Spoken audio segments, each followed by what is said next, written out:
மாட்டு போல. லேட்டா வந்தாலும் சூப்பர்வைசர் பொம்பளை கிட்ட நம்ம மாட்டல. அது வரைக்கும் சந்தோஷம். எப்படியோ அவ வர்றதுக்குள்ள நம்ம வந்துட்டோம். இந்த அக்காங்கெல்லாம் பாத்தியாக்கா எவ்வளவு வேலை செய்யறாங்க. ஐயோ, மண்ணை எடுத்து கொட்டி அதை தூக்கிக்கிட்டு போய் அங்க வச்சு நம்மளால எல்லாம் முடியாதுடாப்பா. பின்ன ஏரி வேலைக்கு வந்தா மண்ணை தான் தூக்கணும். பின்ன உன்னையா தூக்க சொல்லுவாங்க? இவ ஒருத்தி நம்மள பர்ஃபார்மன்ஸ் பண்ண விட மாட்டா. சரி வாங்கடி, நம்மளே பேசிட்டு இருந்தா எப்படி? வந்ததே லேட்டு, இதுல நின்று ஊர்க்கதை பேசுறீங்களான்னு அவ பிடிச்சிக்க போறா. அவ வர்றதுக்குள்ள போய் வேலையை ஆரம்பிப்போம். அட என்னக்கா இவ்வளோ லேட்டா வந்திருக்கிறீங்க? இப்பதான் உங்களை அந்த சூப்பர்வைசர் பொண்ணு வரலன்னு கையோமையோன்னு கத்திட்டு போனா. நானே 4 வாட்டி வந்து போயிட்டேன். அவங்க இன்னும் வரலையான்னு கேட்டா.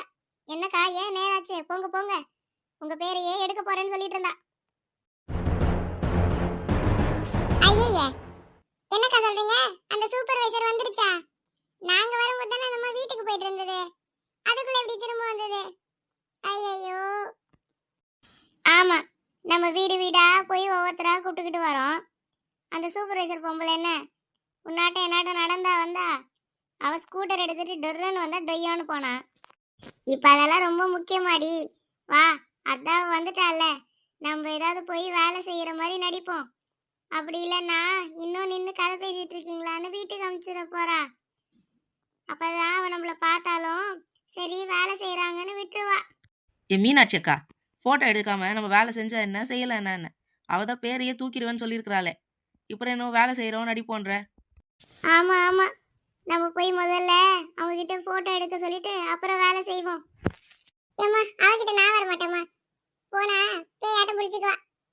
அவ பேயாட்டம் பிடிச்சாலும் நாயாட்டம் கடிச்சாலும் இன்னைக்கு நம்ம கதி அதுதான். வா, போகலன்னு வை, பேரை தூக்கி போட்டுருவா. போட்டோ எடுக்கவும் மாட்டா. நமக்கு ஒரு நாள் கூலி வேஸ்டா போயிடும். எப்படியோ வந்தது வந்துட்டோம். அவ கையை காலை பிடிச்சாது இன்னைக்கு வேலையை பார்த்துட்டு போவோம். வா. அதுவும் உண்மைதான். ஏதோ சரித்திரத்துல இந்த ஒரு நாளாவது நம்ம ஒழுங்கா வேலையை பார்த்தோம் இருக்கட்டும். சரி, எங்க இருக்கிறாளோ என்ன சொல்ல போறாளோ, போவாங்க. சரி, அப்ப நான் போறேன், போய் வேலையை பாக்குறேன். உங்களோட சேர்ந்து நின்னா என்னையும் சேர்த்து பிடிச்சிக்குவா. நீங்க எப்படியோ போய் அவளை சமாளிங்க, நான் போறேங்க. அதோ தெரியுதா பாருங்க, ஏதோ எறும்பாட்டம் அங்க நின்னு எல்லாரோடையும் மேற்பார்வை பார்த்துன்னு இருக்கா. ஆமா, நீங்க 100 நாள் வேலையில வேலை பார்க்க வந்த உறுப்பினரா, இல்லைன்னா 100 நாள் வேலைய சோதனை பண்ண வந்த அதிகாரியா? நேரம் இதானா இல்ல இன்னும் கொஞ்சம் நேரம் கழிச்சு வரீங்களா? மேடம், இன்னைக்கு ஒரு நாள் மட்டும் கொஞ்சம் மன்னிச்சுக்கோங்க மேடம். இனிமே எப்பவும் இப்படி லேட்டா வர மாட்டோம், ப்ளீஸ் மேடம். ஆமாம்மா, இனிமே லேட்டாவே வர மாட்டோம். நாங்க தான் பாருங்களேன் ஆளா வந்து நிக்க போறோம். இன்னைக்கு ஒரு நாள் மட்டும் விட்டுறேன்.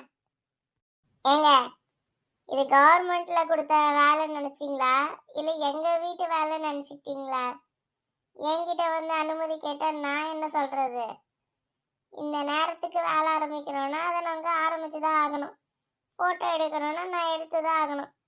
நீங்க வர வரைக்கும் நான் காத்துட்டு இருந்து ஒன்னொன்னா பண்ணா அப்புறம் என் வேலைக்கு பிரச்சனை வந்துடாதா? நீங்க வர்றதுக்காக நான் எவ்வளவு நேரம் காத்திருக்க முடியும்? ஏற்கனவே லேட்டு. நான் போனை மறந்து வீட்டில் வச்சுட்டு வந்தேன்.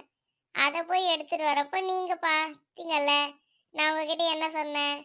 சீக்கிரமா போயிடுங்க, நான் போயிட்டு வரதுக்குள்ள சீக்கிரம் வந்து சேருங்கன்னு சொன்னேன். நான் போய் போனை எடுத்துக்கிட்டு வீட்டை பூட்டிட்டு வெளியே வந்து கண்டி எடுத்து வீட்டுக்கு இருந்து கிளம்பி இங்க வந்து பார்த்து வந்தும் அவ்வளவு நேரம் ஆயிடுச்சு. நீங்க இப்பவும் வரல. என்னத்த நான் சொல்றது? என்னமோ போங்க. இன்னைக்கு ஒரு நாள் மட்டும் விட்டுருங்க மேடம். ஒரு நாள் மட்டும் எங்களை சேர்த்து போட்டோ எடுத்துக்கோங்க. இனிமே இப்படி நடக்காது மேடம், ப்ளீஸ் மேடம். சரி போங்க, இன்னைக்கு ஒரு நாள் விடுறேன், போட்டோ எடுத்துக்கிறேன். இனிமே எப்பவும் இப்படி பண்ணாதீங்க. ஆமா, போட்டோ எடுக்கன்னு நீங்க மட்டும் இருக்கிறீங்க, வேலை செய்யறதுக்காக கொண்டு வந்த பொருளெல்லாம் எங்க? அதெல்லாமே சாப்பாடு சட்டியாண்ட வச்சுட்டு வந்திருக்கிறோம். உங்களை பார்த்து நீங்க என்ன சொல்றீங்கன்னு கேட்டுட்டு அப்புறமா எடுத்துட்டு வந்துக்கலான்னு இருந்தோம். நல்ல வேலை, எடுத்துட்டாவது வந்தீங்களே. போங்க, போய் எடுத்துட்டு வந்து வேலையை பாருங்க. நானே கொஞ்ச நேரம் கழிச்சு வந்து போட்டோ எடுத்துக்கிறேன். மீனாட்சி அக்கா, உன்னாலதான் எங்களுக்கு நேரம் ஆயிடுச்சு பாரு.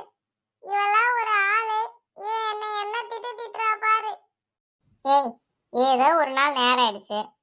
அது மட்டும் இல்லை, இன்னைக்கு தானடி 100 நாள் வேலைக்கு நாள் நமக்கு. நமக்கு மட்டும் என்ன அனுபவமா? இனிமே இப்படி ஒன்றும் நடக்காது வா. சரி விட்டுட்டு வாங்கடி. அதான் போட்டோ எடுக்கிறேன்னு சொல்லிட்டாளே, அப்புறம் என்ன? இருந்தாலும் அவகிட்ட பேச்சு வாங்குறது எனக்கும் கொஞ்சம் வெறுப்பாதாக்கா இருக்குது. நேற்று வரைக்கும் அக்கா அக்கா அக்கான்னு மண்ணு தூக்கி கொட்டிட்டு சுற்றின்னு இருந்தவ நம்ம பின்னாடி. இன்னைக்கு ஒரேடியாக ஆடுறா சூப்பர்வைசர் ஆயிட்டோன்னு. நம்மளும் இவகிட்ட மேடம் மேடம் மேடம்னு சொல்கிறோம். என்னத்த சொல்கிறது? எல்லாம் நம்ம நேரமோ அல்ல அவ நேரமோ போ. என்ன காமாட்சி அக்கா, நல்ல ஒரு தினுசா உட்காந்துருக்குற. ஆமாடி, ஒரே குறுக்கு வலி, அதான் கொஞ்சம் அப்படி சாஞ்ச மேனிக்கு உட்காந்துருக்குறேன். முதல்ல அவன் நம்ம மேல கோவமா இருக்காளே, இந்த சூப்பர்வைசர் வேற நம்மள பார்த்தா இப்ப பிச்சு புடுங்கிடுவாளே. அவ்வளோ பயமாக இருந்தா போய் வேலையை பாரு. எங்களோட ஏன் உட்காந்துருக்க? அடியே, நானாவது சும்மா உட்காந்துருக்கேன், நீ பாரு என்னவோ மாமியார் வீட்டுல போய் உட்காந்துருக்கிற மாதிரி ஒய்யாரமா கால் மேல கால் போட்டுட்டு உட்காந்துருக்குற. மருமக உட்காந்த மாதிரி இல்ல, மாப்பிள்ள உட்காந்த மாதிரி. அதான் போட்டோ எடுத்துட்டாங்கல்ல, அப்புறம் என்ன இருக்குது? இப்ப அவளே போய் படுத்து தூங்கி இருப்பா. நீ என்னடான்னா அவளை பத்தி சொல்லி எங்களை வெறுப்பேத்தாத. அது என்னமோ உண்மைதாண்டி. இந்த ஏரி வேலையில இருக்கிற சுகம் எதுலையும் இல்லை. வந்தோமா, சாப்பிட்டோமா, தூங்கினோமா, அவ்வளோதான். ஆமாக்கா, சாப்பிட்டுடுவோமே. எனக்கு ரொம்ப பசிக்குது. நீ வேற சாப்பாட்டை பற்றி ஞாபகம் பண்ணிட்ட. ஏய், என்னடி நேரம் ஆயிடுச்சு, அதுக்குள்ள சாப்பிடணும்னா சும்மா இருப்பாங்களா? யாராவது சாப்பிடட்டும்டி, அப்புறமா நம்ம சாப்பிடுவோம். அக்கா, யாரு சாப்பிட்டா நம்ம சாப்பிடுறதுக்கு இது என்ன விசேஷமா? நம்ம கொண்டு வந்த சாப்பாட்டை நம்ம சாப்பிட போறோம். இதுல நம்மள என்ன சொல்ல போறாங்க? வாக்கா சாப்பிடுவோம். அடடா, ஒத்த ரோசாவும் வள்ளியும் எலியும் பூனையாட்டம் பேசிக்கிறாளுங்க. ஆனா சாப்பாடு விஷயம்னு வந்த உடனே ஒன்னிட்டாளுங்க. அதுங்க எப்பவுமே அப்படிதான். எப்ப அடிச்சுக்கோன்னு தெரியாது, எப்ப கூடிக்கோன்னு தெரியாது. அதனாலயே நாங்க யாரும் அதுங்க விஷயத்துல தலையிட மாட்டோம். சரி வாங்க சாப்பிடுவோம். நம்ம வந்த வேலையை பார்த்துட்டு தூங்கினாதானே நமக்கும் கொஞ்சம் நிம்மதியா இருக்கும். சாப்பிட்டு படுத்து தூங்குவோம் வாங்க. அப்பா, இவ்வளோ சாப்பாடு கலர்ஃபுல்லாக பார்க்கறதுக்கு எனக்கு அப்படியே ஸ்கூல் ஞாபகம் வந்துருச்சுக்கா. ஆமா ஆமா, வெரைட்டியா சாப்பிட்டதெல்லாம் படிக்கிற காலத்தோட போயிடுச்சுடி. அதனால என்ன, இப்ப சாப்பிட்டா போச்சு. எல்லாருமே பகிர்ந்து சாப்பிட்டுப்போம். நீங்கெல்லாம் நல்லா வெரைட்டியா எடுத்துட்டு வந்தவங்க, நீங்க பகிர்ந்து சாப்பிடுங்க. நான் பழைய சாதம் தான் எடுத்துட்டு வந்திருக்கேன், இதை நானே சாப்பிட்டுக்கிறேன். நீ என்னக்கா எந்த காலத்தில் இருக்க பழைய சாதத்தை மட்டமாக சொல்கிறதுக்கு? இப்போல்லாம் ஹோட்டல்லையே பழைய சாதத்தை 2 துவையல் காரம் மிளகான்னு வச்சு கொடுக்குறான் தெரியுமா?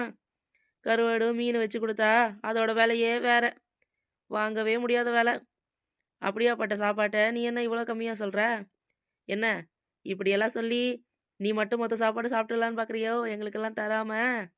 அதானக்கா, பிரியாணி வேணும்னா அப்பவே செஞ்சு சாப்பிட்டுடலாம். ஆனா பழைய சாதம் வேணும்னா ஒரு நாள் காத்திருக்கணும். எப்படி பார்த்தாலும் பழைய சாதம் பண்ண முடியாது.